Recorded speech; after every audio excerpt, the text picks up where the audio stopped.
Assalamualaikum warahmatullahi wabarakatuh. Saya Lani Regina Ardhati Hermina, NIM 2006021110104, kelas Biologi B, jurusan Biologi, Universitas Islam Negeri Maulana Malik Ibrahim Malang. Di sini saya akan mempresentasikan tentang zuhud dan gaya hidup minimalis sebagai tugas teosofi yang diampu oleh Bapak Ahmad Yulianto. Baik, yang pertama yaitu zuhud. Zuhud merupakan salah satu sifat yang disukai oleh Allah Subhanahu wa taala. Dan zuhud ini merupakan salah satu sifat yang dipunyai oleh Rasulullah Shallallahu alaihi wasallam. Dan secara praktisnya, zuhud adalah hilangnya hubungan hati dan harta dan tidak harus kehilangan harta. Zuhud adalah menganggap kecil dunia dan menghapus pengaruhnya di hati. Zuhud juga dapat diartikan sebagai meninggalkan sesuatu yang menyibukkan seseorang dari Allah. Dan zuhud itu sendiri juga mempunyai beberapa keutamaan. Keutamaan zuhud yang pertama ialah dicintai Allah dan manusia. Sikap zuhud yang dipunyai seseorang ini akan membuahkan kecintaan dari Allah dari manusia. Rasulullah menjelaskan hal ini dalam hadis berikut ini. Dari Sahal bin Sa'ad As-Sa'idi, ia berkata, ada seseorang yang mendatangi Nabi Shallallahu Alaihi Wasallam dan lantas berkata, wahai Rasulullah, tunjukkanlah padaku suatu amalan yang apabila aku melakukannya, maka Allah akan mencintaiku dan begitu pula dengan manusia. Rasulullah pun bersabda, zuhudlah pada dunia, Allah akan mencintaimu. Zuhudlah pada apa yang ada di sisi manusia, maka manusia pun akan mencintaimu. Hadis riwayat Ibnu Majah. Yang kedua, keutamaan zuhud ialah dimudahkan urusannya. Rasulullah pernah bersabda, yaitu, barang siapa yang menjadikan dunia tujuan utamanya, maka Allah akan mencerai beraikan urusannya dan menjadikan kemiskinan atau tidak pernah merasa cukup di hadapannya. Padahal dia tidak akan mendapatkan harta benda duniawi tersebut melebihi dari apa yang Allah tetapkan baginya. Dan barang siapa yang menjadikan akhirat niat tujuan utamanya, maka Allah akan menghimpunkan urusannya, menjadikan kekayaan atau selalu merasa cukup dalam hatinya, dan harta benda duniawi datang kepadanya dalam keadaan rendah atau tidak bernilai di hadapannya. Hadis riwayat Ibnu Majah, Ahmad Dhani, Ad-Darimi, dan Ibnu Hibban. Dari hadis tersebut dapat kita pelajari bahwa ambisi terhadap dunia justru membuat manusia ini kesulitan dalam menjalani hidupnya. Jika seseorang tersebut terpaku terhadap urusan dunia, maka Allah akan mencerai beraikan urusannya.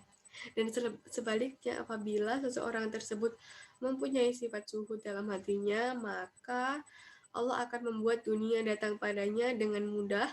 Allah juga akan membuat hatinya merasa cukup sehingga kehidupannya jauh lebih terasa tenang. Selanjutnya, keutamaan zuhud yang ketiga ialah memperoleh rezeki tanpa bersusah payah.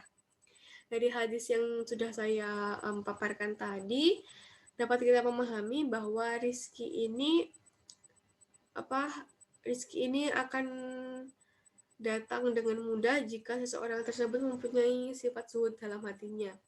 Dan sebaliknya, apabila seseorang tersebut memiliki ambisi yang sangat besar terhadap duniawi, maka Allah akan mengirimkan rezeki itu dengan susah atau malah membuat orang tersebut gelisah karena tidak kedatangan rezeki dari Allah Subhanahu wa taala. Yang keempat ialah terlepas dari penderitaan. Orang yang zuhud adalah orang yang tidak memiliki hasrat terhadap dunia. Sikap zuhud akan membuatnya bebas dari penderitaan yang akan menimpa orang yang terlalu cinta dengan dunia. Penyebab penderitaan tersebut karena nafsu manusia terhadap dunia yang berlebihan dan tidak ada habisnya. Karena orang tersebut tidak akan pernah merasa puas dan merasa harus selalu mengejar dunia hingga apa yang diinginkannya itu ada di genggamannya. Kemudian keutamaan zuhud yang kelima ialah mendapatkan kekayaan sejati. Sejatinya, bukan harta benda yang membuat seseorang tersebut merasa tenang dan merasa kaya, namun hatinya yang kaya. Sebagaimana sabda Rasulullah, bukanlah kekayaan itu datang dengan banyaknya harta benda, tetapi kekayaan yang hakiki adalah kekayaan dalam jiwa. Hadis riwayat Bukhari dan Muslim. Kekayaan harta tidak serta merta membuat seseorang bahagia dan tenang jika tidak disertai dengan kekayaan hati. Orang yang hatinya kaya akan merasa lebih cukup, hatinya akan merasa lebih tenang karena ia percaya dengan rezeki yang ada di genggamannya, dengan rezeki yang ada di genggaman Allah dibanding harta yang ada di genggamannya saat itu. Kemudian keutamaan zuhud yang keenam ialah meraih kebahagiaan hidup di dunia dan akhirat. Orang yang memperoleh keutamaan zuhud berupa kebahagiaan di dunia dan akhirat karena di dalam hatinya ini terdapat iman yang kuat kepada Allah Subhanahu wa taala. Orang yang beriman dan mencintai Allah akan mendapat kebahagiaan baik dunia maupun kebahagiaan di akhirat. Seperti doa yang akan dengan adanya janji-janji Allah yang didatangkan oleh orang yang bersikap zuhud tadi, seperti doa yang akan dikabulkan, dipenuhi kebutuhannya, dilindungi dalam kehidupan di dunia dan kehidupan di akhirat. Kemudian ada sifat yang dimiliki oleh orang yang zuhud. Orang-orang yang zuhud ini memiliki beberapa sifat seperti nomor satu ialah orang yang zuhud senantiasa bersifat wirai. Wirai yang dimaksud di sini adalah sifat yang berhati-hati. Maksudnya adalah orang tersebut memilih berhati-hati dalam melakukan sesuatu. Jadi memilih melakukan sesuatu yang berguna daripada melakukan sesuatu yang tidak penting atau tidak berguna bagi dirinya dan melakukan sesuatu yang syubhat. Kemudian nomor dua adalah orang yang zuhud selalu menyadari bahwa hidup di dunia hanya sementara dan kehidupan yang hakiki atau kehidupan yang kekal adalah kehidupan di akhirat.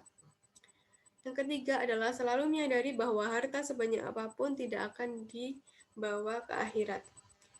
Hal ini juga terdapat dalam Al-Quran yang berbunyi, Al-malu wal banuna zinatul hayati dunya wal baqiyatu sholihatu khairuna inda rabbika thawaban wa khairuna amal. Yang artinya, harta dan anak-anak adalah perhiasan kehidupan dunia, tetapi amal kebajikan yang terus-menerus adalah lebih baik pahalanya di sisi Tuhanmu, serta lebih baik untuk menjadi harapan. Kemudian ada pula fungsi zuhud, yaitu yang nomor satu menjadikan hati damai dan tentram. Selanjutnya adalah membuat jiwa merasa kaya karena selalu bersyukur kepada Allah Subhanahu wa taala. Yang ketiga yaitu selalu berlapang dada dan terhindar dari sifat serakah. Yang keempat adalah seseorang tersebut lebih khusyuk dalam menjalankan ibadah kepada Allah Subhanahu wa taala. Itu merupakan materi tentang zuhud yang zuhud tersebut harus ada dalam diri kita manusia agar kita lebih memperbanyak iman atau memperbanyak kekayaan hati terhadap Allah Subhanahu wa taala tanpa memikirkan berlebihan tentang sikap duniawi. Kemudian materi yang selanjutnya adalah gaya hidup minimalis. Gaya hidup minimalis ini juga berkaitan dengan sifat manusia, yaitu tawakal dan zuhud tadi. Karena gaya hidup minimalis ini gaya hidup yang sederhana dan tidak dilebih-lebihkan seperti yang ada pada zuhud dan tawakal. Dalam Islam sendiri, gaya hidup minimalis ini sudah tercantum dalam Al-Quran surat Al-A'raf ayat 31 yang berbunyi, Ya bani Adam khudhu zinatakum inda kulli masjidin wa kulu washrabu wa la tusrifu innahu la yuhibbul musrifi. Yang artinya, Wahai anak cucu Adam, pakailah pakaianmu yang bagus pada setiap memasuki masjid. Makan dan minumlah, tetapi jangan berlebihan. Sungguh Allah tidak menyukai orang-orang yang berlebihan. Kemudian berikut ini adalah tips gaya hidup minimalis ala Rasulullah Shallallahu Alaihi Wasallam.